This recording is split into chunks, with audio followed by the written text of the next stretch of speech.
Supreme court में audio leaks commission के खिलाफ दरखास्तों पर समाअत शुरू हो गई है। वफाकी हुकूमत ने 5 रुकनी लार्जर बेंच पर एतराज उठा दिया है। चीफ जस्टिस की जानिब से रिमार्क्स दिए गए हैं।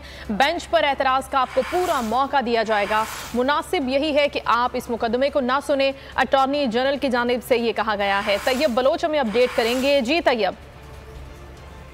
मुराताब बंदियाल की सरबराही में सुप्रीम कोर्ट का लार्जर बेंच जो है 5 लार्जर बेंच जो है वो ऑडियो लीक्स जुडिशल कमीशन से मुतल्लिक दरखास्तों पर समाअत कर रहा है। अटॉर्नी जनरल की जानिब से जो है वो बेंच के ऊपर एतराज़ात किए गए, तो उन एतराज़ात का जवाब जो है वो चीफ जस्टिस आज वाज़े तौर के ऊपर दिया है। चीफ जस्टिस का कहना था कि चीफ जस्टिस का जो ओहदा है वो एक ऐनी ओहदा है। वफाकी हुकूमत का इख्तियार ही नहीं है कि वो चीफ जस्टिस के इख्तियारात में मुदाखलत कर सके। अदलिया वफाक का सब्जेक्ट नहीं है, बहुत हो गया, लेकिन हम फिर भी तहम्मुल का मुजाहरा करते आए हैं। चीफ जस्टिस का ये भी कहना था कि आपने जो जुडिशल कमीशन बनाया है उसमें चीफ जस्टिस से कंसल्टेशन जो है वो जरूरी थी, लेकिन वफाकी हुकूमत ने जो है वो कंसल्टेशन नहीं की। चीफ जस्टिस का ये भी कहना था कि खुद वफाकी हुकूमत का भी ऑर्डिनेंस जो है वो इस हवाले से मौजूद है और उस ऑर्डिनेंस पे वाज़े तौर के ऊपर कहा गया है कि जब भी कोई कमीशन बनेगा तो चीफ जस्टिस से उस हवाले से मुशावरत जो है वो जरूर होगी। तो चीफ जस्टिस ने जो है वो धरना कमीशन का हवाला देते हुए कहा कि धरना कमीशन जब बना था तो उसमें चीफ जस्टिस से मुशावरत की गई थी। इसके साथ साथ चीफ जस्टिस ने यह भी कहा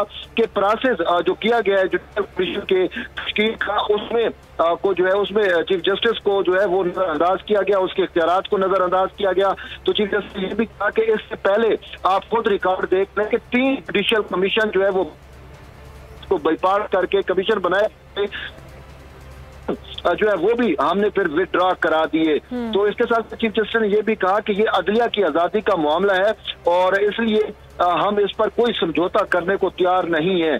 और चीफ जस्टिस का यह भी कहना था कि वफाकी हुकूमत को चाहिए कि वो कॉन्स्टिट्यूशनल नॉर्म्स का जो है वो ख्याल रखे।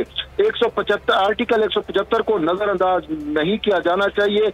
और चीफ जस्टिस ने जो है वो वाज़े तौर के ऊपर यह भी कहा कि हो सकता है हम अपने जजेस को जो है वो विथड्रॉ कर लें, जो जुडिशल कमीशन बनाया गया उससे अपने जजेस को जो है वो वापस ले लें। चीफ जस्टिस अटॉर्नी जनरल ने कहा मैं यहाँ पर रोस्टर पर खड़ा हूँ तो मेरी ये मैं दोबारा कह रहा हूँ कि फुल कोर्ट बना दिया जाए या ये मामला जो है वो जो अदालत अंदर देख ले। चीफ जस्टिस ने कहा कि हमने आपसे पहले भी एक सवाल पूछा था और आपने कहा कि प्रैक्टिस एंड प्रोसीजर वाले मामले में आपने कहा था कि 5 जज है वो कम अज कम हो तो लार्जर बेंच या फुल कोर्ट बन जाता है। तो इस पर उन्होंने कहा कि आप भी तो 5 जज बैठे हैं, आपको क्या इस पर एतराज हो सकते हैं। उन्होंने कहा हमारे पास जजेस जो है वो ज्यादा अवेलेबल नहीं है, तो इस वजह से हम 5 जजेस बैठकर ये मामला सुन रहे हैं। चीफ जस्टिस ने वाज़े तौर के ऊपर ये भी कहा कि आपने जो कुछ भी किया हर चीज को अपने कमेटी में डाल दिया और अदलिया के इख्तियारात पर कदगन लगाने की कोशिश की। चीफ जस्टिस के इख्तियारात को आपने कम करने की कोशिश की, लेकिन इसके बावजूद हम जो है वो